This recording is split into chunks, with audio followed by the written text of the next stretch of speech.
اعوذ باللہ من الشیطان الرجیم بسم اللہ الرحمن الرحیم نحمدہ ونصلی علی رسولہ الکریم۔ السلام علیکم ورحمۃ اللہ وبرکاتہ۔ بچوں، میری آج کی کہانی کا نام ہے ایک اندھا اور ایک لنگڑا۔ بچوں، کسی دیہات میں بہت سارے لوگ رہتے تھے۔ انہی میں ایک شخص جو ٹانگوں سے معذور تھا وہ بھی رہتا تھا۔ اس کا کہیں آنا جانا مشکل تھا، پھر بھی وہ اوروں کو تکلیف دینے کی بجائے کسی طرح اپنا کام کر لیتا تھا۔ اسی گاؤں میں ایک نابینا شخص بھی رہتا تھا۔ وہ بیچارہ اس سے بھی زیادہ مشکل میں تھا کہ دیکھنے سے ہی مجبور تھا۔ ایک مرتبہ سوکھی گھاس میں کسی نے جلتی ہوئی لکڑی ڈال دی تو گھاس میں آگ لگی اور ایسی بھڑکی کہ گھر اور جھونپڑیاں سب میں آگ لگ گئی۔ سب جان بچا کر بھاگ رہے تھے۔ بیچارہ لنگڑا بڑا پریشان تھا، اس لیے اللہ سے دعائیں کرنے لگا۔ اللہ تعالیٰ نے اس کے دل میں ایک ترکیب ڈالی۔ بس وہ کسی طرح اندھے تک پہنچا۔ اندھا پریشان ٹکراتا ہوا ادھر ادھر بھٹک رہا تھا۔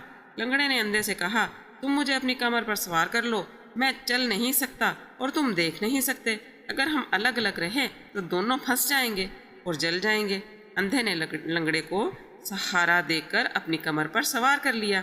لنگڑا دیکھ دیکھ کر راستہ بتاتا گیا اور نابینا تیز تیز چلتا گیا، اور ایک دوسرے کا ساتھ دینے اور دکھ درد سمجھنے کی وجہ سے چلتے ہوئے گاؤں سے دونوں آرام سے نکل آئے۔ اللہ تعالیٰ کے حکم سے دونوں کی جان بچ گئی اور کسی تیسرے شخص کی ان کو خوشامد بھی نہیں کرنی پڑی۔ فائدہ کیا ہے اس کہانی کا بچوں؟